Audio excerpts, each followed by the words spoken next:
Hello students, good morning. This is Saif Ali and welcome to M2S classes. I hope आप सब बेहतर होंगे। तो आज हम स्टार्ट करते हैं क्लास 10th। ठीक है, आज हम पढ़ते हैं क्लास 10th की बायो। ठीक है, क्लास 10th की बायो पढ़ते हैं और ये है चैप्टर फर्स्ट जो हमारा है क्लास 10th में, वो है बायो का जैव प्रक्रम। ठीक है, जैव प्रक्रम पढ़ेंगे और उस जैव प्रक्रम में हमें पढ़ना है पोषण। ठीक है, सब टॉपिक है पोषण। पोषण का ये क्या है, लेक्चर सेकेंड। जैव प्रक्रम का ये लेक्चर सेकेंड है। जो पोषण हम पढ़ रहे थे उस पोषण का ये लेक्चर सेकेंड है। ठीक है, तो लेक्चर फर्स्ट में हमने पढ़ चुका है कि पोषण क्या होता है, पोषण क्यों आवश्यक है, पोषण कितने प्रकार के होते हैं, ये सारी चीज़ें हमने पढ़ लिया है। अब आप नहीं देखे हो तो डिस्क्रिप्शन में इसका लिंक है नीचे, आप वहाँ से इसको देख सकते हैं। ठीक है, तो पोषण को हमने पढ़ा था। पोषण दो प्रकार के होते हैं, एक स्वपोषी और एक परपोषी। ठीक है, स्वपोषी जो अपने भोजन के लिए मतलब खुद पर निर्भर होते हैं, खुद के द्वारा अपने भोजन को निर्माण कर लेते हैं, स्वपोषी कहलाते हैं। तो उन स्वपोषी में एक एग्जाम्पल था सभी हरे पेड़ पौधे। ठीक है, स्वपोषी के एग्जाम्पल थे सभी हरे पेड़ पौधे। जितने भी हरे पेड़ पौधे होते हैं और कुछ बैक्टीरियाएं थी जिसके अंदर क्लोरोफिल पाए जाते हैं, ठीक है, वो अपना भोजन खुद से बना लेते हैं। तो उनमें जो था भोजन बनाने की प्रक्रिया, जितने भी पेड़ पौधे थे उनके अंदर भोजन बनाने की जो प्रक्रिया है उन्हें हम कहते हैं प्रकाश संश्लेषण। तो यहाँ से हम अपना टॉपिक स्टार्ट करते हैं प्रकाश संश्लेषण से। ठीक है, जानते हैं कि प्रकाश संश्लेषण क्या है। प्रकाश संश्लेषण यानी हम इसे फोटोसिंथेसिस कहते हैं। फोटोसिंथेसिस क्या है, प्रकाश संश्लेषण क्या है, जानते हैं। प्रकाश संश्लेषण एक जैव रासायनिक क्रिया है। ठीक है, प्रकाश संश्लेषण कैसी क्रिया है, जैव रासायनिक क्रिया है जिसमें पादप के हरे भाग, ठीक है, जिसमें पादपों के हरे भाग, जितने भी पेड़ पौधे होते हैं उनके हरे भाग सौर ऊर्जा को ग्रहण कर, ठीक है, देखिएगा, सौर ऊर्जा को ग्रहण कर, सौर ऊर्जा यानी जो सूर्य का प्रकाश होता है उसको ग्रहण करके वायुमंडल से CO2 तथा H2O, ठीक है, CO2 यानी कार्बन डाइऑक्साइड, H2 यानी जल, कार्बन डाइऑक्साइड और जल ले करके, ठीक है, बाहरी वायुमंडल से कार्बन डाइऑक्साइड और जल को वो ग्रहण करते हैं और कार्बोहाइड्रेट बनाते हैं। कार्बोहाइड्रेट का संश्लेषण करते हैं और उसके साथ साथ क्या होता है कि O2 जो होता है, जो ऑक्सीजन, O2 यानी ऑक्सीजन जो है वह सह उत्पाद के रूप में बाहर निकल जाता है। ठीक है, तो प्रकाश संश्लेषण क्या है, एक जैव रासायनिक प्रक्रिया है जिसमें सभी पेड़ पौधे, ठीक है, जितने भी हरे पेड़ पौधे होते हैं वो क्या करते हैं, बाहरी वायुमंडल से ऑक्सीजन को ग्रहण करते हैं। ठीक है, पहले क्या करते हैं, सूर्य के प्रकाश को ग्रहण कर लेते हैं, सूर्य से जो प्रकाश आ रहा है उसको ग्रहण कर लेते हैं और फिर वायुमंडल से कार्बन डाइऑक्साइड और जल को ग्रहण कर लेते हैं। इन सब के ग्रहण करने से वो क्या करते हैं, कार्बोहाइड्रेट बनाते हैं। ठीक है, पेड़ पौधों में कार्बोहाइड्रेट बनता है और जो कार्बोहाइड्रेट बनता है ना, कार्बोहाइड्रेट बाद में मंड यानी स्टार्च के रूप में बदल जाता है। तो कार्बोहाइड्रेट का संश्लेषण करते हैं और जब ये प्रक्रिया कार्बोहाइड्रेट बनने की प्रक्रिया होती है तो उसमें वो ऑक्सीजन को, O2 को सह उत्पाद के रूप में बाहर निकालते हैं। यानी ये प्रक्रिया जब संपन्न होगी तो उसमें O2 जो है, जो ऑक्सीजन है, वो बाहर निकलेगा। ठीक है, अब इस प्रक्रिया में क्या होती है, देखिए हमने बताया ना क्या होता है कि कार्बन डाइऑक्साइड और जल, तो हमने यहाँ पर देखिए ले लिया कार्बन डाइऑक्साइड 6CO2। ठीक है, कार्बन डाइऑक्साइड के हम क्या लेंगे, 6 अणु लिए, 6CO2 कार्बन डाइऑक्साइड के हो गए और 12 H2O यानी जो 12 अणु हैं जल के। देखिए हमने कार्बन डाइऑक्साइड और जल लिया था, तो कार्बन डाइऑक्साइड के 6 अणु और जल के 12 अणुओं को लेंगे। अब ये पर्णहरिम और सनलाइट, सूर्य के प्रकाश की उपस्थिति में, पर्णहरिम यानी क्लोरोफिल जो है, ठीक है, और सनलाइट सूर्य का प्रकाश, इसकी उपस्थिति में यानी सनलाइट रहेगा और क्लोरोफिल रहेगा, इनकी उपस्थिति में ये क्या बनाएंगे, ये बना लेंगे हमारा ग्लूकोज। ठीक है, ये हमारा ये ग्लूकोज बना लेंगे C6H12O6 और साथ में देखिए ये 6O2 बना, तो ये जो 6O2 है यही सह उत्पाद है। सह उत्पाद निकल करके जो ऑक्सीजन है ये बाहर मुक्त हो जाएगी और बनेगा जल। ठीक है, तो ये जो ग्लूकोज बना हुआ है, ठीक है, यही कार्बोहाइड्रेट, ठीक है, कार्बोहाइड्रेट का फॉर्म है और ये चीज़ बाद में क्या होती है, मंड के रूप में यानी स्टार्च के रूप में बदल जाती है। ठीक है, तो ये प्रक्रिया होती कैसे, देखिए पेड़ पौधों में देखते हैं क्या होता है कि जो पेड़ पौधे के जितने भी हरे भाग होते हैं, ठीक है, पेड़ पौधे के जितने भी हरे भाग होते हैं उनके अंदर ही ये प्रक्रिया संपन्न होती है। तो हरे भाग यानी पत्तियों के अंदर संपन्न होती है, देखते हैं। तो पत्तियां क्या करती हैं कि जो सूर्य है, ठीक है, उस सूर्य से वो क्या करेंगे, सूर्य के प्रकाश को ग्रहण कर लेंगे। ठीक है, और जड़ों के द्वारा, ठीक है, जो पेड़ पौधे की जो जड़ें होती है ना, उनके द्वारा इनको H2 यानी जल मिल जाएगा। ठीक है, और ये श्वसन के द्वारा क्या करेंगे, बाहरी वायुमंडल से कार्बन डाइऑक्साइड को ले लेंगे। देखिए सारी चीज़ें इनको मिल गई। तो पत्तियां देखिए, हरी पत्तियों सभी हरे भाग में होता है। हरे भाग में इसलिए होता है क्योंकि सब पेड़ पौधों के जो हरे भाग होते हैं उनमें क्लोरोफिल पाया जाता है। ठीक है, अभी हम प्रक्रिया जब पढ़ेंगे प्रकाशिक और अप्रकाशिक अभिक्रिया, तो उसमें हम बताएंगे कि क्लोरोफिल की क्या भूमिका है। ठीक है, तो यहाँ जानिए कि अब पेड़ पौधों के अंदर क्या है, इनके अंदर क्लोरोफिल है। ठीक है, इनके अंदर पहले से ही क्लोरोफिल उपस्थित है। तो क्लोरोफिल हो गया और ये सूर्य का प्रकाश आ गया। ठीक है, और बाहरी वायुमंडल से ये क्या करेंगे, बाहरी वायुमंडल से ऑक्सीजन को ले लिए और जोड़ों के द्वारा, ठीक है, जोड़ों के जो इनके जाइलम भाग होते हैं ये जल को ला देते हैं। तो ये हो गया जल, सूर्य का प्रकाश, क्लोरोफिल और कार्बन डाइऑक्साइड, ये सारे चीज़ें। ठीक है, जब मिट्टी से जो पेड़ पौधे जल को खींच करके यानी जाइलम के द्वारा जब पत्तियों तक जल को पहुंचाते हैं तो उस जल के अंदर खनिज लवण भी होते हैं। ठीक है, मिनरल्स भी होते हैं, खनिज भी होते हैं, और उन खनिज की उपस्थिति में, उन खनिज की सहायता से ये अपने क्रिया को संपन्न करते हैं। ठीक है, तो यहाँ पर देखिए सूर्य का प्रकाश हो गया, कार्बन डाइऑक्साइड हो गया, पेड़ पत्तियों के पास क्लोरोफिल है ही।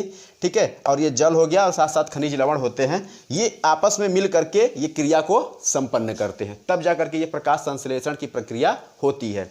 अगर ये देखिए ये सभी हरे, ठीक है, लिखे ना हरे, ये केवल हरे भाग में ही संपन्न हो सकती है, पेड़ पौधों के हरे भाग में, क्योंकि वहीं पर क्लोरोफिल पाया जाता है। अगर हरा भाग नहीं है तो उसके अंदर प्रकाश संश्लेषण की प्रक्रिया नहीं होगी, क्योंकि उसके पास क्लोरोफिल नहीं है।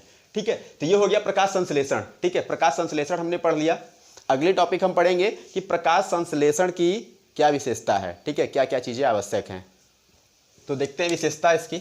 ठीक है, प्रकाश संश्लेषण की विशेषता क्या है। ठीक है, पहले नंबर पे है कि सूर्य के प्रकाश की विकिरण ऊर्जा, सूर्य के प्रकाश की विकिरण ऊर्जा रासायनिक ऊर्जा के रूप में बदलकर, ठीक है, जो सूर्य के प्रकाश की जो ऊर्जा आती है, ठीक है, जो सूर्य के प्रकाश से जो पेड़ पौधों को जो ऊर्जा मिलती है, ठीक है, तो वो ऊर्जा उस ऊर्जा को हम विकिरण ऊर्जा कहते हैं। ठीक है, सूर्य के प्रकाश से जो उसकी किरणें आती हैं उन्हें हम कहते हैं विकिरण ऊर्जा, और वो विकिरण ऊर्जा होती क्या है, वो ऊर्जा रासायनिक ऊर्जा के रूप में बदल जाती है। ठीक है, यानी सूर्य के प्रकाश से जो ऊर्जा आ रही है वो ऊर्जा बदल जाती है रासायनिक ऊर्जा में। ठीक है, वो रासायनिक रूप में बदल करके खाद्य पदार्थों में संचित की जाती है।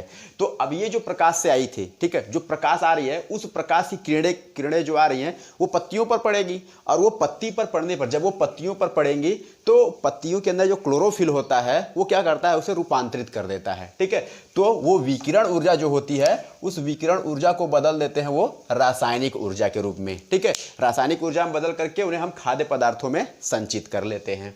ठीक है, दूसरा है कार्बन डाइऑक्साइड। ठीक है, दूसरा है कि carbon dioxide CO2, carbon dioxide से कार्बन एवं ऑक्सीजन प्राप्त होते हैं। ठीक है, जो अभिक्रिया होती है, यानी इस अभिक्रिया में जो कार्बन डाइऑक्साइड लेते हैं, ठीक है, उसमें ऑक्सीजन प्राप्त होता है और साथ साथ कार्बन प्राप्त होता है। यानी कार्बन डाइऑक्साइड जो है CO2 जो है ये क्या होगा, कार्बन और ऑक्सीजन दो अलग अलग भागों में ये टूट जाएगा, कार्बन और ऑक्सीजन में। ठीक है, तो ये अभिक्रिया होने में भाग लेते हैं। ठीक है, इनको हम अभिक्रिया करने में प्रयोग लेते हैं।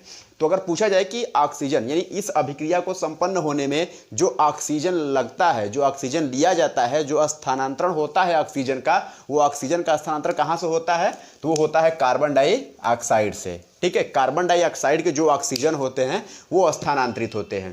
ठीक है, तो कार्बन डाइऑक्साइड और ऑक्सीजन का स्थानांतरण होता है। ठीक है, हाइड्रोजन से H2O, ठीक है, H2O जो है जल, ठीक है, H2O जो हमारा जल है, H2O से हाइड्रोजन ली जाती है। ठीक है, आगे हम पढ़ेंगे जब प्रकाशिक अभिक्रिया तो उसमें बताएंगे कि हाइड्रोजन से जो भी मतलब जल होते हैं उनसे हाइड्रोजन ले लिया जाता है, हाइड्रोजन को, यानी जल जो होता है ये अपने दो भागों में टूट जाएगा।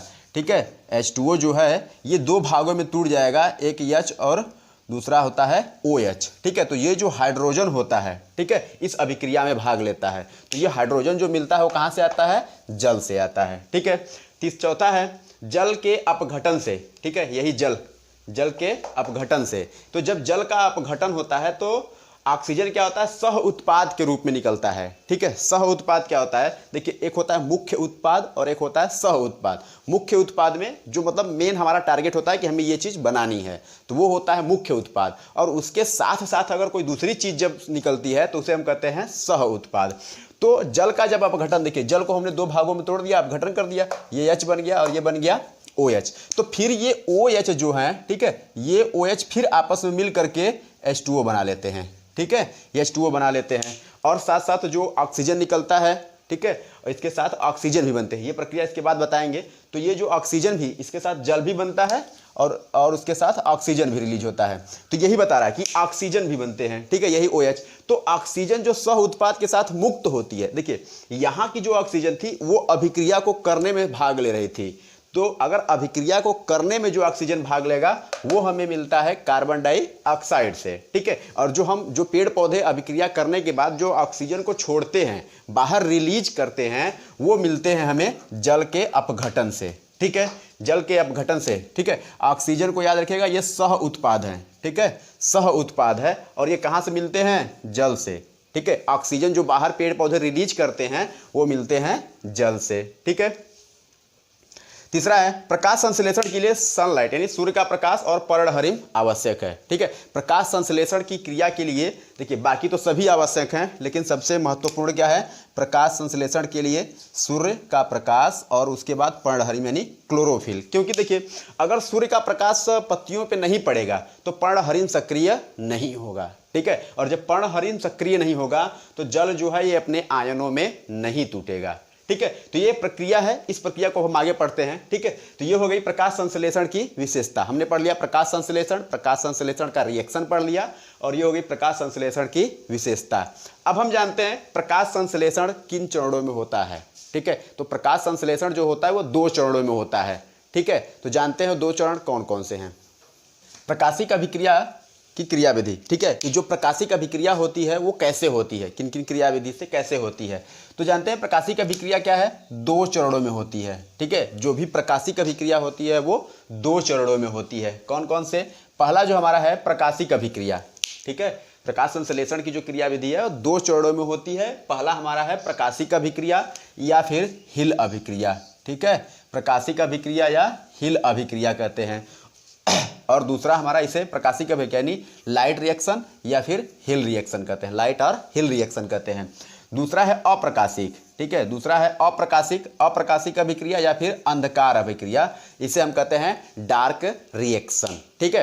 तो अब हम पहला पढ़ते हैं कि हमारा प्रकाशिक अभिक्रिया क्या है। देखिए 2 होती है, प्रकाशिक अभिक्रिया और अप्रकाशिक अभिक्रिया, याद रखिए। अब हम पहला पढ़ते हैं कि प्रकाशिक अभिक्रिया क्या है।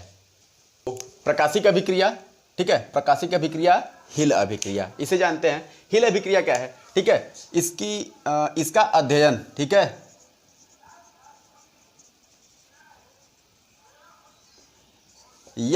इसका अध्ययन सबसे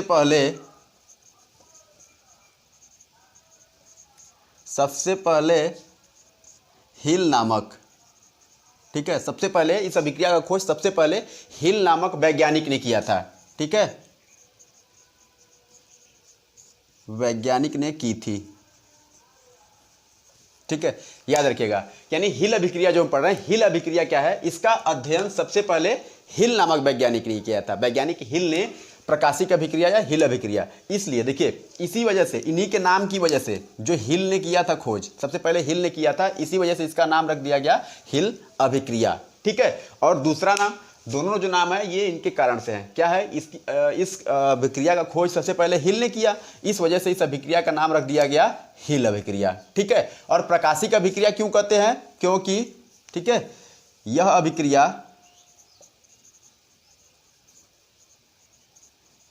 अभिक्रिया प्रकाश की उपस्थिति में होती है, प्रकाश की उपस्थिति में होती है, ठीक है।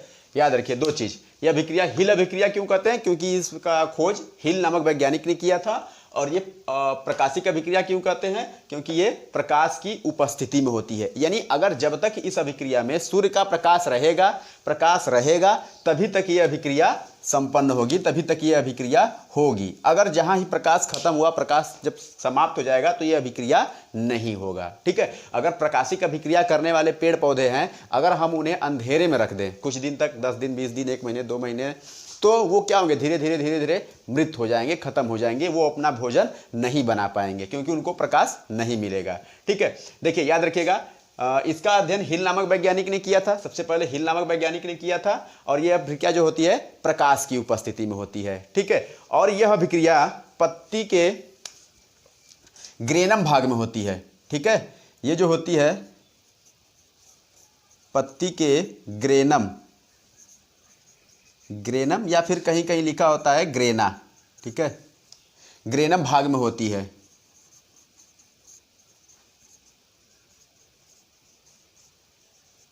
याद रखिए, तीन चीज याद रखिए। इस अभिक्रिया का खोज हिल ने किया था, ठीक है, और ये प्रकाश की उपस्थिति में होती है और ये पत्ती के ग्रेना या ग्रेनम भाग में होती है। अब ये जानते हैं कि ग्रेना या ग्रेनम भाग में क्यों होती है, ठीक है। देखिए ये हो गई हमारी पत्ती, और ये जो पत्ती है, ठीक है, इसमें इस पत्ती के बहुत सारे भाग हैं, ठीक है। मान लीजिए कोई भी भाग, ये ग्रेनम भाग हो गया, ठीक है, ग्रेनम भाग हो गया। तो अब इसके ग्रेनम जहाँ जहाँ भी ग्रेनम वाला भाग होगा उसमें यह अभिक्रिया होगी। तो ग्रेनम भाग में क्यों होती है भाई? क्योंकि ग्रेनम भाग में पर्णहरिम पाया जाता है, ठीक है, पर्णहरिम यानी क्लोरोफिल पाया जाता है। अगर क्लोरोफिल नहीं होगा, ठीक है, देखिए प्रकाशिक अभिक्रिया होनी है तो पर्णहरिम आवश्यक है, क्योंकि जो भी सूर्य का प्रकाश पत्ती के ऊपर आएगा, ठीक है, जो भी सूर्य का प्रकाश पत्ती के ऊपर आएगा तो वो ग्रेनम भाग में जो पर्णहरिम होता है उस पर्णहरिम से टकराएगा, तब वहां से ऊर्जा निकलती है, ठीक है, ऊर्जा स्थानांतरण विधि के द्वारा, ठीक है, वहां से ऊर्जा निकलती है। तो ऊर्जा एडीपी से एटीपी में परिवर्तित होती है, अधिक मात्रा में ऊर्जा बनता है और हमारा जो पर्णहरिम होता है वो सक्रिय हो जाता है, ठीक है। और ये सक्रिय होकर के जो ऊर्जा आती है उसे क्या करता है, ये जो आती है विकिरण ऊर्जा, हमने पीछे पढ़ा विशेषता में, ये क्या है कि जो प्रकाश की विकिरण ऊर्जा आती है तो पर्णहरिम ही इस विकिरण ऊर्जा को रासायनिक ऊर्जा में बदलता है, और रासायनिक ऊर्जा में बदल करके हम उसे भोज्य पदार्थ में संचित कर लेते हैं। तो प्रकाश के लिए, ठीक है, उसको विघटित करने के लिए, उसको मतलब रूपांतरित करने के लिए पर्णहरिम आवश्यक है, और पर्णहरिम कहाँ होता है? ग्रेनम भाग में। इस वजह से ये अभिक्रिया जो होती है ग्रेनम वाले भाग में ही होती है, ठीक है। तो प्रकाश की उपस्थिति में होती है और ये ग्रेनम वाले भाग में होती है, ठीक है। अब इसके क्या क्या चरण हैं इनको हम पढ़ते हैं, ठीक है। ये अभिक्रिया जो होती है कैसे कैसे क्या होता है, सूर्य का प्रकाश का क्या होता है, जल का क्या किया जाता है, वो अभिक्रिया हम इसके बाद आगे पढ़ेंगे। चलिए देखते हैं। प्रकाश अभिक्रिया निम्न पदों में होती है, ठीक है। जो हमने प्रकाश अभिक्रिया पर पढ़ा था, यानी हिल रिएक्शन जो था, ठीक है, लाइट रिएक्शन जो था, वो निम्न पदों में होती है। उनमें क्या क्या चीज़ें होती हैं ये हम जानते हैं, ठीक है। पहला हमारा है कि सूर्य का प्रकाश अवशोषित कर, ठीक है। जो भी पेड़ पौधे होते हैं, जो उनकी हरे भाग होते हैं, जो पत्तियां होती हैं, वो क्या करते हैं, सबसे पहले सूर्य के प्रकाश को अवशोषित करते हैं। जो भी पेड़ पौधे का जो प्रकाश आता है उसे अवशोषित करते हैं, और अवशोषित करके क्या करते हैं, जो पर्णहरिम होता है, जो क्लोरोफिल होता है उस पत्ती के अंदर, ग्रेनम वाले भाग के अंदर जो क्लोरोफिल होता है, जो पर्णहरिम होता है, वो क्या होता है, सक्रिय हो जाता है, एक्टिव हो जाता है, वो काम करने योग्य हो जाता है, काम करने लगता है, सक्रिय हो जाता है। और सक्रिय होता है तो जो एडीपी होती है, एडीपी, एडिनोसिन डाइफास्फेट, डाई मतलब दो, ठीक है, यहाँ जो फास्फेट समूह वो दो रहेंगे। एडिनोसिन डाइफास्फेट से क्या बनेगा, एटीपी बनेगा, ठीक है, ट्राई का मतलब तीन, ठीक है, फास्फेट समूह जो होंगे तीन हो जाएंगे। तो एडीपी से एटीपी का निर्माण होता है। यानी क्या है कि जब सूर्य का प्रकाश पत्ती के ऊपर आया, जैसे वो सूर्य का प्रकाश पत्ती के ऊपर आएगा तो पत्ती के अंदर जो क्लोरोफिल है, जो पर्णहरिम है, वो सक्रिय हो जाएगा, और वो सक्रिय होकर के, ठीक है, ये सक्रिय होकर के क्या करेगा कि जो एडीपी है उसे एटीपी में बदलेगा, ठीक है।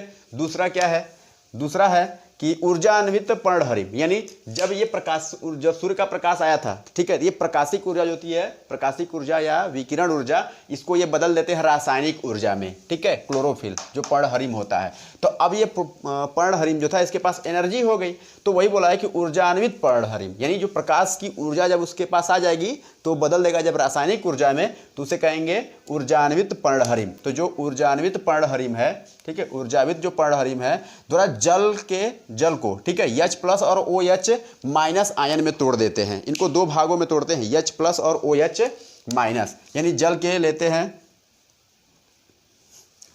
4 अणु, ठीक है, 4H2O। तो ये क्या बनेंगे, ठीक है, जब ये टूटेंगे तो ये बनेगा H+, ठीक है, H+ और OH-, ठीक है। तो ये 4 अणु इनके होंगे प्लस, 4 अणु OH माइनस के होंगे। ठीक है, देख लीजिए 4 दूनी 8 हाइड्रोजन हो गया, 4 यहाँ 4 यहाँ हाइड्रोजन।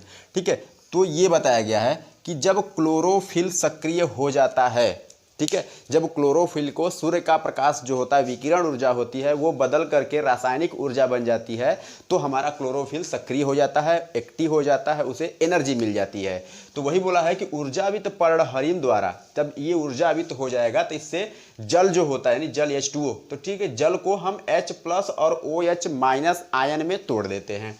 तो ये टूट जाता है H+, देखिए यहाँ पर H+ आयन बना और ये OH- आयन में टूट जाते हैं। फिर बोला है कि OH आयन परस्पर मिलकर जल एवं ऑक्सीजन बनाते हैं। याद रखिएगा, OH- वाले 4OH- हैं, तो ये 4OH-, ठीक है, ये क्या करते हैं आपस में मिल करके, ठीक है, जब 4OH- की जब अधिकता होती है, फिर ये आपस में मिल करके क्या बनाएंगे, जल बनाएंगे, यानी H2O, और साथ में ऑक्सीजन को रिलीज करेंगे। ठीक है, तो मेंटेन कर लेते हैं।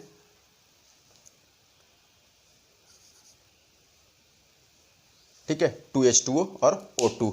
ठीक है, H के देखिए हाइड्रोजन 2 दूनी 4, 4 हाइड्रोजन 4 ऑक्सीजन, 2 यहाँ 2 यहाँ। तो ये हो गया हमारा जल। ठीक है, ये हो गया जल और ये हो गया हमारा ऑक्सीजन। तो ये ऑक्सीजन बाद में रिलीज हो जाता है, यानी जो OH-, यानी OH- कहाँ से आया था, जल से। तो हमें ये पूछता है कि हम जब प्रकाशिक अभिक्रिया होती है, ठीक है, प्रकाशिक अभिक्रिया में जो ऑक्सीजन रिलीज होता है, जो ऑक्सीजन निकलता है, जो ऑक्सीजन गैस निकलती है, वो ऑक्सीजन गैस कहाँ से निकलती है, यानी किस चीज़ को विघटित करके ऑक्सीजन निकलती है। तो हम डायरेक्टली बताएंगे H2O, यानी जल, क्योंकि जल से क्या बना, OH- बना, और OH- क्या होते हैं, आपस में परस्पर मिल करके जल बना लेंगे, फिर से H2O बन जाएगा, और उसके साथ साथ O2 जो गैस है वो बाहर रिलीज हो जाती है, बाहर निकल जाती है। ठीक है, अब चलिए, ये OH जो था वो जल और हाइड्रोजन, जल और जल और ऑक्सीजन को निर्मित कर दिया। अब ये H+ बचा हुआ है। ठीक है, H+ आयन क्या होता है, आगे देखते हैं H+ क्या होता है। चौथी प्रक्रिया है प्रकाश अभिक्रिया। ठीक है, जो चौथी अभिक्रिया है, प्रकाश अभिक्रिया के पद जो हैं, इसके चौथी अभिक्रिया है। इसमें क्या है कि जो जल था, ठीक है, जो हमारा पानी था, जल था, H2O था, उसको हमने 2 भागों में तोड़ दिया। ठीक है, H+ और OH- में, ठीक है, 2 भागों में तोड़ दिया था। तो OH से क्या था, हमने जल फिर से बना लिया और ऑक्सीजन बना लिया, और जो हाइड्रोजन है, ये हाइड्रोजन क्या होता है, अब यहाँ देखते हैं चौथे वाले में। तो H+ आयन, ठीक है, ये जो H+ आयन है, उत्तेजित इलेक्ट्रॉन निकलते हैं। ठीक है, जो H+ आयन है, इससे उत्तेजित इलेक्ट्रॉन निकलते हैं। ठीक है, और क्या होता है, ये इलेक्ट्रॉन स्थानांतरण प्रणाली द्वारा, ठीक है, जब उत्तेजित इलेक्ट्रॉन होते हैं ना, तो वो अंदर की तरफ भागते हैं, ठीक है, जिससे ऊर्जा बनती है। तो क्या होता है, इलेक्ट्रॉन स्थानांतरण प्रणाली द्वारा ऊर्जा को ATP के रूप में मुक्त करते हैं। तो जो उत्तेजित इलेक्ट्रॉन निकलते हैं, ठीक है, इन्हीं इलेक्ट्रॉनों के द्वारा, ठीक है, जो उत्तेजित इलेक्ट्रॉन है, उन्हीं इलेक्ट्रॉनों के द्वारा हमारी ऊर्जा जो होती है वो ATP के रूप में मुक्त होती है। ठीक है, ATP के रूप में ऊर्जा बनती है। तो इस प्रक्रिया में क्या होता है, जो हमारा H+ होता है, ठीक है, देखिए, जो हमारा H+ होता है वो क्या करता है, अभिक्रिया कर लेता है, जो एंजाइम्स है 2NADP क्रिया करके क्या बनाता है, 2NADP। ठीक है, ये क्रिया करके बना लेता है 2NADPH2। अब देखिए यहाँ पर हाइड्रोजन क्या है, 4 हैं। ठीक है, तो अब यहाँ पर हाइड्रोजन कितने हैं, 2, और ये 2 इस 2 से क्रिया कर लेगा तो 2 दूनी के 4। अब ये 4 हाइड्रोजन आ गए। ठीक है, तो जब 2NADPH2 जब ये चीज़ बनती है, ठीक है, तो यही चीज़ जब बनती है तो उत्तेजित इलेक्ट्रॉन निकलते हैं। ठीक है, अब वही इलेक्ट्रॉन देखिए, ये है ना उत्तेजित इलेक्ट्रॉन, ये दर्शाता है कि उत्तेजित इलेक्ट्रॉन निकल रहे हैं। तो इलेक्ट्रॉन जो होते हैं वो फास्फेट समूह के होते हैं। तो पहले हमारे पास क्या था, ADP था।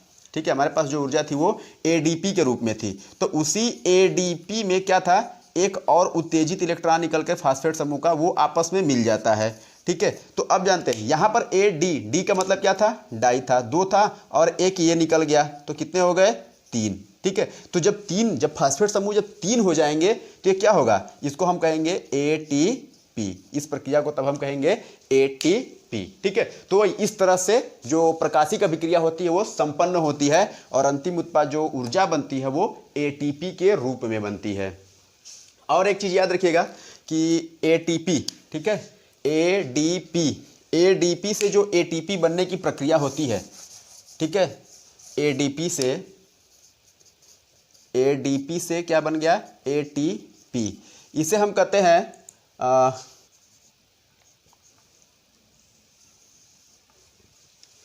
ठीक है, यानी एडीपी, ठीक है, एडीपी से एटीपी, ठीक है, इसी इलेक्ट्रॉन के द्वारा बन रहा है। तो जो एडीपी से एटीपी बनेगा, एडीपी से एडीपी बनेगा, उस प्रक्रिया को हम कहेंगे फोटोफास्फोरिलेशन, फोटोफास्फोरिलेशन कहेंगे, ठीक है। तो ये हमारी अभिक्रिया संपन्न हुई, ठीक है। ये प्रकाशिक अभिक्रिया या फिर हिल अभिक्रिया, इसे हम हिल अभिक्रिया कह सकते हैं, प्रकाशिक अभिक्रिया कह सकते हैं।